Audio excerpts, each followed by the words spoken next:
Hey guys, I'm Tom the Tech Chap, and I wanted to share with you a few things that you may have missed or maybe not known about Samsung's all-new Galaxy Z Flip. And if I've missed anything, please do share it in the comments below. And if you'd like to see more of these videos, then don't forget to hit that subscribe button. So at number 1, and this is a super quick one, but did you know that Samsung actually bundles a case for the Flip in the box? It's a pretty basic clear plastic cover, but given the Flip costs £1,300 or nearly $1,400, any extra protection is appreciated. Number 2, and while one of the headline features of the Flip is the new ultra-thin glass screen, according to Zach from Jerry Everything, it actually scratches very easily in a similar way to the plastic screens found on other foldables. So it turns out the Flip does use UTG or ultra-thin glass, but then it also has a thin polymer film on top, which is why it can scratch like plastic. Still, it does feel nicer to use in the fold, and the crease is definitely less noticeable. Number 3, and while we're on the subject, did you know that Samsung offers a 1-year screen replacement for a relatively affordable £99 or $149? That price is only for the first break though, and after that it'll probably cost you a small fortune to fix.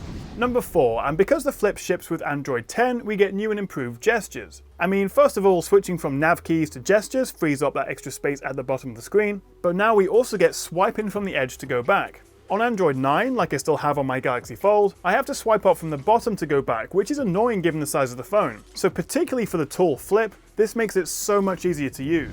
At number 5, and did you know the Flip supports fast 12-watt wireless charging? Which is pretty impressive actually, considering the battery is actually split into 2.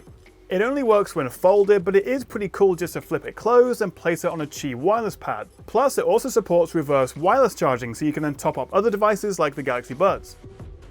Number 6, and you've probably already seen the fact that you can use a tiny 1.1-inch cover screen as a camera viewfinder, which I think is a great idea, but in practice is a bit useless given how small it is.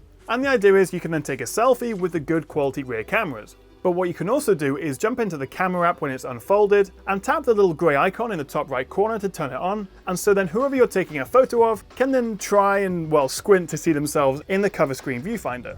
Number 7, and while we're talking about the cover screen, firstly, did you know that you can actually swipe right to check notifications and swipe left to control your music? Plus, if you're getting a call, you can actually swipe right on the cover screen to answer it, so you never actually have to open the phone. Now, if you do want to use the Flip like a proper flip phone, then go into Settings, tap Accessibility, then Interaction and Dexterity, and then turn on Open Phone to Answer. You can also toggle whether closing the phone ends the call or not. Number 8, and let's talk about Flex Mode, or using the Flip halfway open like this. The best use so far I've seen is with the camera app that splits between the screens. Then you can take photos, selfies, video chat, all hands-free. Number 9, and let's talk about gaming. And surprisingly, despite the fact that this is the tallest phone you can buy, most modern AAA games support it really well. Call of Duty Mobile looks incredible on the Flip, filling the whole screen. In Asphalt 9, the menu screens do have some pillar boxing either side, but the game itself is full screen. Most games though, particularly the older ones, just aren't developed for the tallest screens, so we do get pretty chunky bars either side. Or if you're using it in portrait mode, just one big black bar at the bottom. Number 10, and sticking with games for a second, after watching Bored at Work's video gaming on the Flip, I had to give this a try myself. And downloading a GBA emulator from the Play Store and then downloading a few ROMs online, it's a lot of fun playing classic games in flex mode on the Flip, with the bottom half of the screen acting as the joypad or the buttons, and the screen on top. It's kinda silly, but it brings out the nostalgic factor of the Flip phone. Or you can use it in landscape mode, and then the extra screen space comes in handy for the side controls. I'll put a link to the app in the description if you want to check it out. Number 11, and I actually mistakenly thought the Flip had stereo speakers during my hands-on video. But in fact, despite the £1,300 price tag, we only get mono sound from one bottom-firing speaker. The top earpiece one is just for calls. Which, given how wide the phone is, when you're watching videos or gaming in landscape, having the sound come from just one direction is actually a little bit distracting. Moving on to number 12, and this one's a little bit more techy, but Samsung phones usually come with either a Qualcomm or Exynos processor. So for the Galaxy S phones, including the latest S20, we get the Exynos 990 here in the UK. What's interesting though is that I bought this Flip from Samsung's UK store myself, and it's using a Qualcomm Snapdragon 855 Plus, which is a slightly overclocked version of the 855, and not Samsung's own Exynos chip. It doesn't make a huge difference, but generally Qualcomm's chips offer slightly better performance and battery life, so that's good news. Number 13, and this is a nice and quick one, but using the Edge panel, you can tap on any app to quickly put it side by side in split view, which actually works really well on this taller screen. Watching a YouTube video and making notes, or Google Maps and WhatsApp, I think this is the first phone where I actually want to use two apps like this.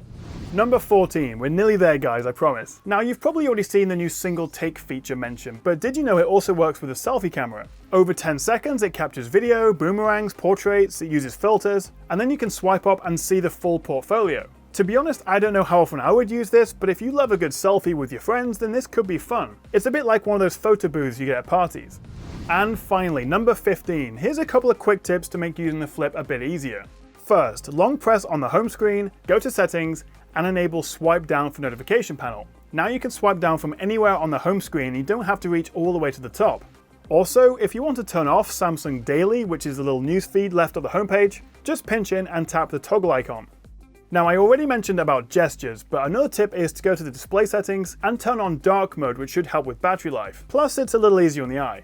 Also, then go to advanced features and turn on reduce animations to speed everything up a bit. There's also a one-handed mode to make things easier to use, well, one-handed, obviously. And finally, by default, holding the power button actually opens Bixby, which I find kind of annoying. So in the settings menu, go to advanced features, tap on side key, and then change press and hold to power off. So now it acts like a proper power button. So what do you think of the Galaxy Z Flip? Do you reckon you'll be buying one yourself, or maybe not for that crazy $1,400 price tag? Let me know what you think, and also if you've got any tips of your own in the comments below. Thank you so much for watching guys. If you want to see more from me, then don't forget to hit that subscribe button, and I'll catch you next time right here on the Tech Chap. Tom, what are you doing? Research. Look, it's the most pointless but very cool use of the flipping phone.